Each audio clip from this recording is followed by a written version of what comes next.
जय दादी की। आज का वीडियो उनको समर्पित है जो कलयुग में देवी दुर्गा का रूप है। श्री रानी सती दादी जो अग्रवाल जाति की कुलदेवी है। श्री रानी सती दादी का धाम झुंझुनू में अवस्थित है। श्री रानी सती दादी की कहानी जानने के लिए हमें जानना होगा महाभारत की कहानी। महाभारत में श्री अर्जुन के पुत्र थे अभिमन्यु, जिनका विवाह राजा विराट की पुत्री उत्तरा के साथ हुआ। महाभारत के युद्ध के समय कौरवों के 7 महारथियों ने अभिमन्यु के साथ छल से युद्ध किया और वीर अभिमन्यु वीरगति को प्राप्त हो गए। उस समय उनकी पत्नी उत्तरा गर्भवती थी।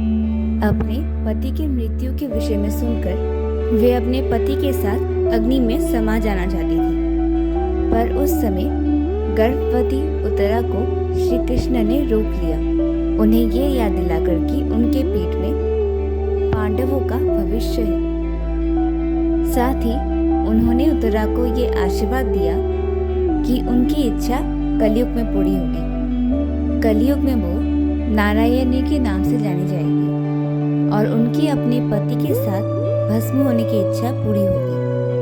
और ठीक वैसा ही हुआ। कलयुग में जन्म लिया दुर्गा रूपी नारायणी ने श्री गुरसमल बेरनेवाल जी के घर, जो आज के समय में राजस्थान के ढोकवा गांव में अवस्थित है। 9 बरस की उम्र में नारायणी का विवाह हुआ जालान वंश के टंडन दास के साथ। कलयुग में वीर अभिमन्यु का जन्म हुआ टंडन दास जी के रूप में, जिनका विवाह हुआ नारायणी के संग।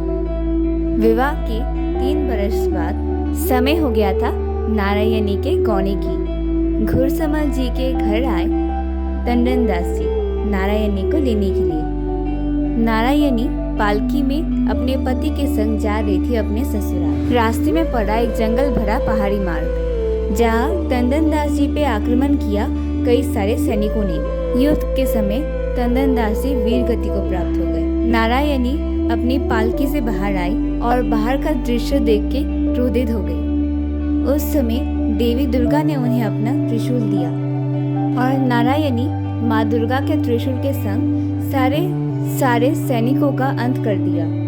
उस समय वहाँ नारायणी के संग थे टंडन दास जी के अंगरक्षक राणा संघा। नारायणी ने राणा संघा से कहा कि वे अभी अपने पति के साथ सती होना चाहती हैं और उन्हें आज्ञा दी कि वे सारी व्यवस्था कर दे। राणा संघा ने वन से लकड़ियां जमाकर सारी व्यवस्था कर दी। 12 वर्ष की नारायणी अपने पति के संग बैठ गए लकड़ियों पर। अपने नेत्र बनकर उन्होंने श्री कृष्ण का स्मरण किया।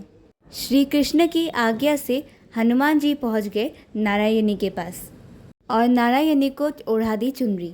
नारायणी ने अपने नेत्र बंद किए और सारे देवी देवताओं का स्मरण किया, अपने माता पिता और श्री कृष्ण का।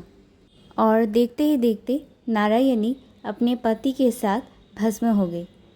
सती होने से पहले नारायणी ने अपने अंगरक्षक राणा संघा को आदेश दिया कि उनके सती होने के बाद वे उनके भस्म को एक घड़े में डालकर नीले घोड़े के संग बांध दे।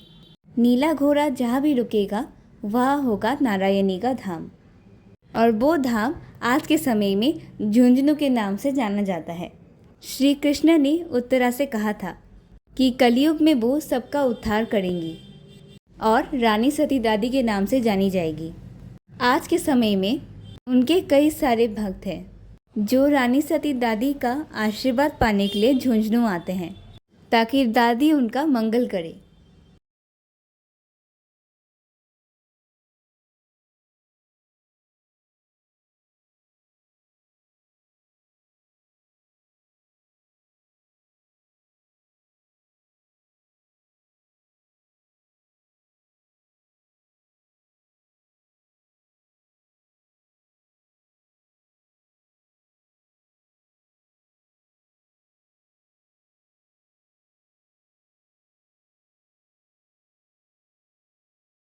सामने जो आप रानी सती दादी की तस्वीर देख रहे हैं, ये उस स्थान पे है जहाँ दादी सती हुई थी।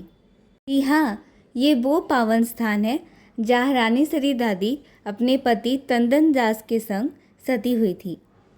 उनके सती होने के पश्चात उनके ससुर जी ने यहाँ मंदिर बनाया। आज के समय में रानी सती दादी के यहाँ हर रोज़ हज़ारों लोग आते हैं। मंदिर के भीतर ही सब भक्तों की सुविधा के लिए सब कुछ अवस्थित है। हर नवमी पे मंदिर के भीतर महामंगल पाठ होता है दादी का। दादी के मंदिर में हर रोज़ हज़ारों भक्त आते हैं। फिर भी कभी भी उनके लिए रहने की या खाने पीने की चीज़ें कम नहीं पड़ती। यहाँ सुबह 5 बजे रानी सती दादी की मंगल आरती होती है, जहाँ जाना बहुत ही शुभ माना जाता है। आशा करती हूँ रानी सती दादी की कहानी आप सबको समझ आ गई हो। जय दादी की।